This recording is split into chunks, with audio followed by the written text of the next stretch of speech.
Formal discussions on the Philippines' economic and social development blueprint were held in the Cambodian capital of Phnom Penh today. Dutertenomics was tackled during the World Economic Forum on ASEAN. The Dutertenomics Forum aims to present and drum up support for President Duterte's ambitious infrastructure plan, which Philippine government officials said will usher in the golden age of infrastructure in the Philippines. Added details from Rocky Ignacio. The Philippine government assured peace and stability to continue in the country. In today's media briefing in Cambodia for the World Economic Forum on ASEAN, government officials presented the country's economic platform under Dutertenomics amidst President Rodrigo Duterte's anti-drug war. Newly appointed Foreign Affairs Secretary Alan Peter Cayetano said the administration's campaign against illegal drugs is to protect the safety of more than 100 million Filipinos. First of all, let me assure everybody that the Filipino people are very spiritual people and life is sacred. So human rights is universal and the protection of human rights is paramount. In fact, the campaign against drugs is a campaign to protect the human rights of the 105 million Filipinos. You know, Einstein had a definition of stupidity. He said, if you keep doing the same thing and expecting different results, that's stupidity. And all throughout history, anyone who violated human rights in the name of protecting human rights did not succeed. So the President is aware that in protecting human rights of all, there has to be rules, and the rules have to be universal. We were talking to the European and American business chambers and businessmen doing business in the Philippines. And they said, sir, this is our problem. We are telling our headquarters that it is safer in the Philippines. We are telling our people in the headquarters it is not true that there are massive killings or extrajudicial killings. The problem, sir, is that in the foreign media, in Europe and the US, they only show the rhetorics of the president when he is mad at certain criticisms against the Philippines. They do not show the statements that are very presidential. They don't show the statements where he says police cannot abuse and that they are worse than criminality. We did make a presentation in the UN, and just to give you a glimpse of the presentation.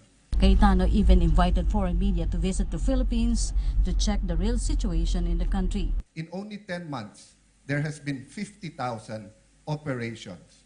So naturally, the more operations, more arrests, so 60,000 people have been arrested, more surrenderies. 1.2 million, 1,266,000 Filipinos who are either pushers or users have surrendered voluntarily. And close to 3,000 have been killed in presumed legitimate police operation. Those are the real numbers. The numbers that you're hearing, 7,000, 8,000, 9,000, are the homicides. And we have had between 11,000 to 16,000 homicides in the last 6 years. So for those of you who are hearing, suddenly there are 7,000 deaths in the Philippines, that's not true. Those were the deaths that were being done annually, and one death is one death too much. That's why the President is addressing it. So may we invite you, the foreign media, to visit the Philippines. Do it quietly, do it with all the fanfare, but do it with an open mind, and we will show you that the country is now becoming more peaceful, open for business. The economic platform of the government focuses to attain 7 to 8% economic growth and to reduce poverty to 14% until year 2022. The government has allotted 160 billion pesos for infrastructure, such as building new airports in Bulacan and redevelop Sangli Airport. The priorities, considering the time constraints that are available to us, we have to handle first what can easily be done and what easily be handled, and that is improving the present. But as we improve the present, we look at the future and the possibilities and potentials of opening other airports to handle in expanded requirements of passengers within the purview of international standards is there, and that is being looked into. Dutertenomics team Build, DPWH Secretary Mark Villar said that infrastructure improvement will also help the country address the effect of calamities and disasters. It is one of the priorities of the President to invest heavily in resiliency programs.